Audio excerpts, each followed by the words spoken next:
image, what he decided to do? I'm going to build me an image.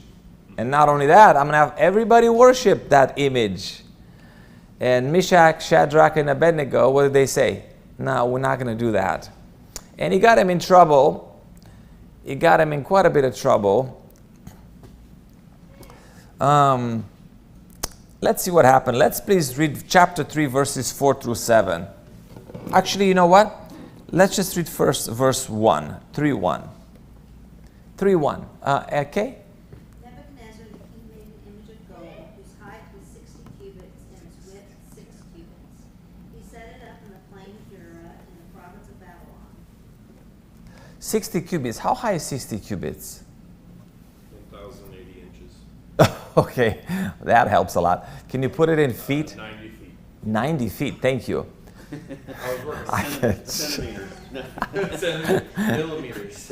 No. 90 feet. 90 feet? 90 feet. 90 feet is very tall, right? 90 feet is pretty tall. I mean, like putting 10 people, more than 10 people, one on top of each other. And the other. 9 feet wide. 9 feet wide. So 9 feet is like what? From here to there? I mean, impressive. So it's a giant for sure. Could be seen from everywhere, right? If you picture the Washington Monument, that kind of the image you get, only not quite that, Washington. And not that skinny. I mean, Washington Monument is much skinnier, isn't it? Well, that's pretty big. Is it? I've never been next to it. Yeah, it's big. Is it not that wide? Not tall as Washington Monument. You got it. Syrians. Yeah. I mean, it's not like Well, it's the Washington Monument is 555 feet. That's just a straight pillar. Yeah, just a pillar. I mean, still. That's kind of the image. Right. A pole. Well, so yes, builds this image of gold. Interesting. I don't know why he made it gold, maybe because he was ahead of gold. And I'm sure maybe something that he had to do with his dream. Nebuchadnezzar is a little bit of a proud man and look at me kind of person. Obviously, we know later what's going to happen. I'm going to get to that because he's going to lose his mind because of it, because his true focus on self. But let's see what happens in verse 4 through 7. Somebody read verse 4 through 7, please. 4 through 7. You want to read that, Isaac? And Job proclaimed aloud, "You are commanded, O peoples, nations, and languages, that when you hear the sound of the horn, pipe, lyre, trigon, harp, bagpipe, and every kind of music, you are to fall down and worship the golden image that King Nebuchadnezzar set up. And whoever does not fall down and worship shall immediately be cast into a burning fiery furnace. Therefore, as soon as all the peoples heard the sound of the horn, pipe, lyre, trigon, harp, bagpipe, and every kind of music, all peoples, nations, and languages fell down and worshipped the golden image that King Nebuchadnezzar had set up. Yeah, so except there was a small problem because there were certain Jews that they were not going to bend their knee to no golden image. And let's please read verses 12, what the issue was. Verse 12, 3:12. Who wants to read 3:12? Go ahead, Jeff. There are certain Jews whom you have set over the affairs of the province of Babylon, Shadrach, Meshach, and Abednego. These men, O king, have not paid due regard to you. They do not serve the gods or worship the gold image which you have set up.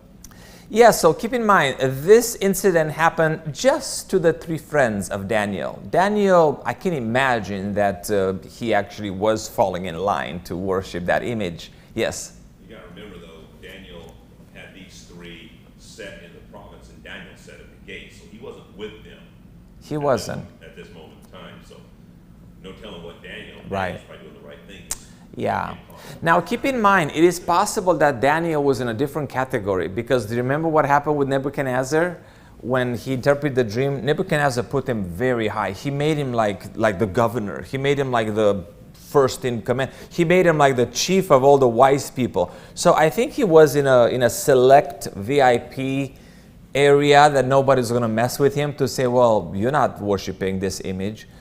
Because I cannot imagine, fathom Daniel actually worshiping and only his friends weren't, right? Because of course he wasn't worshiping the image. He knew better than that.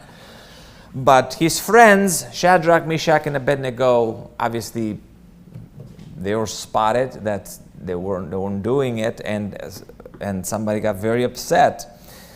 So the next section, I call it Fire in the Furnace, because Nebuchadnezzar wanted to display publicly the cost of rebellion against his authority, made them look like a public spectacle. So the doom of Daniel's friend appeared to be certain, and what happened is that they were thrown into the fire, and I like it how they made the fire so much hotter that what happened with the people that threw them in the fire?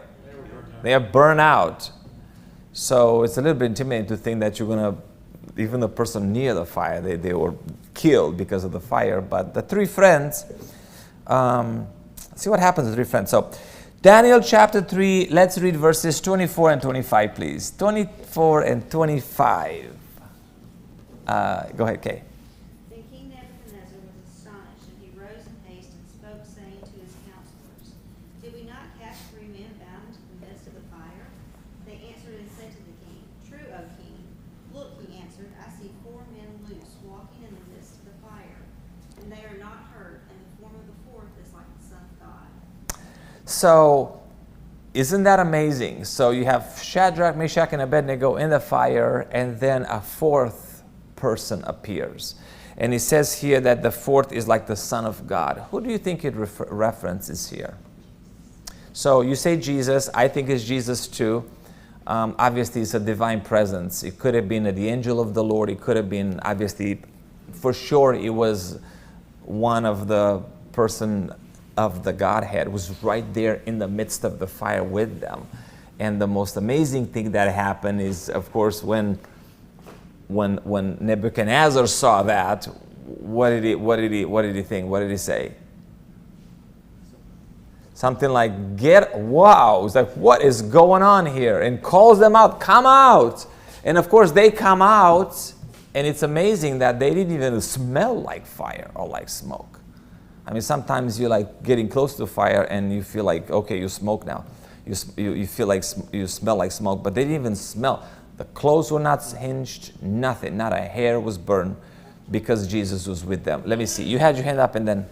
I was just thinking. I didn't look at the Hebrew for the Son of God, but in other passages when we read about the sons of God, it's also meaning like angels. And I kind of wonder if they say like the form of the fourth is the Son of God, because otherwise wouldn't it just be a form of a man? Otherwise, I'm wondering like if they're seeing like some angelic shape. Well, right. Well, the scripture certainly says Son of God, and who is the Son of God, right? I mean, Jesus is the Son of God, at least up to this point. Was that? It says like the Son of God. Like the Son of God. You had your hand up, sir? Something that before they got thrown in, their faith is so strong that they're like, look, our God can deliver us, but if he doesn't, he's still our God. Exactly. It's all good. Exactly. And you can imagine their faith, how much stronger it became. They probably didn't think it was going to happen, right? I mean, how awesome is that, Fred?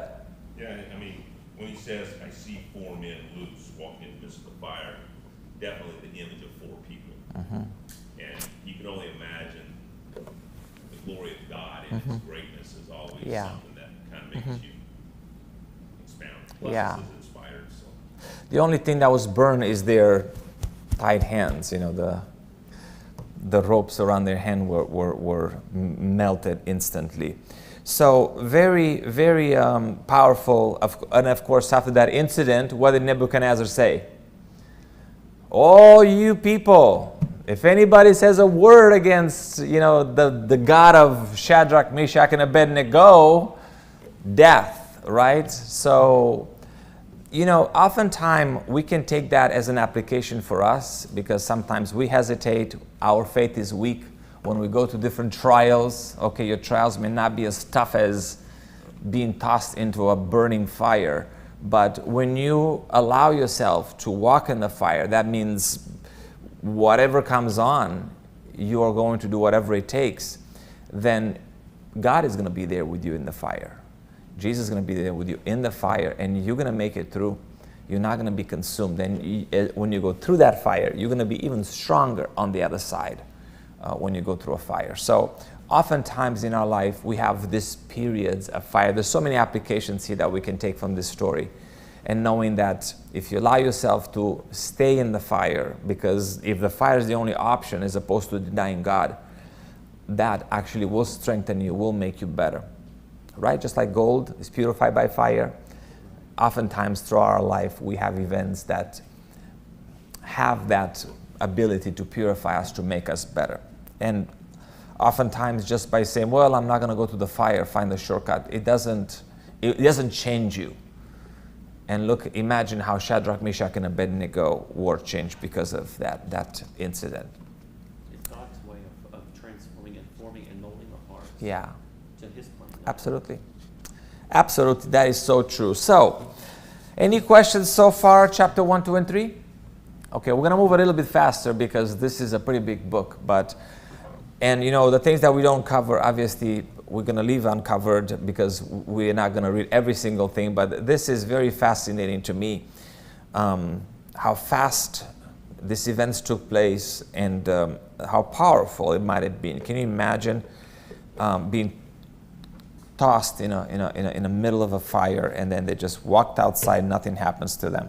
Then in chapter 4, we have another Nebuchadnezzar, one of his vision, the vision of the high tree, and it has to do with his pride and his humiliation, because he was definitely a very proud king. So Nebuchadnezzar has another dream. We see that in verse 4 and 5. Let's please read that, verse 4 and 5. Chapter 4, verse 4 and 5. Who wants to read that? Go ahead, Kay. I, Nebuchadnezzar, was at the rest in the house, and flourishing in my palace. I saw a dream which made me afraid, and the thoughts of my bed and the visions of my head troubled me. You say 6. Just 5 and 6, yeah. So he has a dream, and then decree goes to all the wise men to be brought before him. Verses 6 and 7, thankfully we have Belshazzar or Daniel. Daniel comes and is told the dream actually, and then Nebuchadnezzar expresses confidence in Daniel because of his God. And Daniel interprets the second dream. And let's please read verses, so his is a big tree, right? So verses 20 to 23. Let's please read 20 to 23. Who wants to read that? Tracy?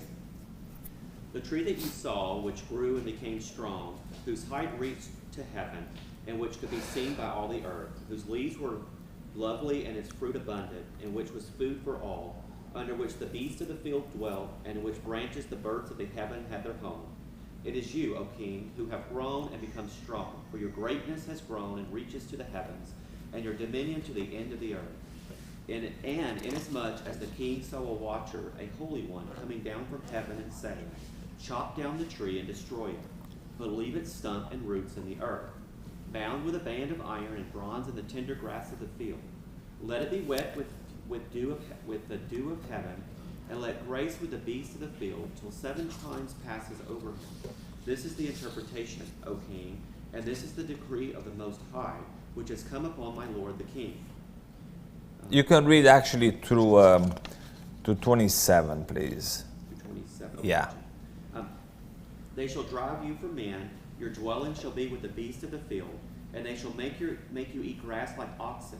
They shall wet you with the dew of heaven, and 7 times shall pass over you, till you know that the Most High rules in the kingdom of men, and gives it to whomever he chooses. And inasmuch as they gave the command to leave the stump and roots of the tree, your kingdom shall be assured to you after you come to know that heaven rules. Therefore, O king, let my advice be acceptable to you. Break off your sins by being righteous, and your iniquities by showing mercy to the poor. Perhaps there may be a lengthening of your prosperity. Very good. So what happens, you see this big image, and Daniel tells him, guess what? your time has come to an end of being such a mighty king, and for 7 periods of time, we don't know if that's 7 months or 7 years or 7 weeks. Some say it's 7 years, some say 7 months. A period of 7 periods, he was going to lose his mind and be in the wilderness, eating grass like ox. So that was the interpretation. And then the scripture says in verse 29 that at the end of 12 months, a whole year passes. You see, with God, a year is like nothing, right? A whole year passes. And then we see here how exactly it happened. Verses 29, please read through. Let's please read through 33, 29 to 33. Jeff? At the end of the 12 months, he was walking about the royal palace of Babylon. The king spoke, saying, "Is not this great Babylon that I have built for a royal dwelling by my mighty power and for the honor of my majesty?" While the word was still in the king's mouth, a voice fell from heaven. "King Nebuchadnezzar, to you it is spoken, the kingdom has departed from you, and they shall drive you from men, and your dwelling shall be with the beasts of the field. They shall make you eat grass like the oxen, and 7 times shall pass over you until you know that the Most High rules in the kingdom of men and gives it to whoever he chooses." And 33? That very hour the word was fulfilled concerning Nebuchadnezzar. He was driven from men and ate grass like oxen. His body was wet with the dew of heaven till his hair had grown like eagle's feathers and his nails like birds' claws.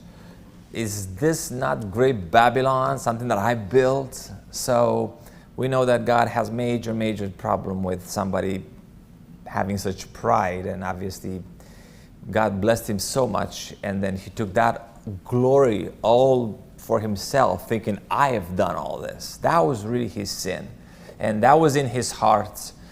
And God says, okay, I'm going to teach you a lesson because it was not you. So for 7 periods, 7 years, 7 months, as I mentioned, not sure, but he was brought low until he realizes where all the glory and where all the might and everything that is there that we accomplish comes from God. It doesn't come because of us. So, and then at the end of the time, actually, verses 34, we see what happens at the end of those 7 years.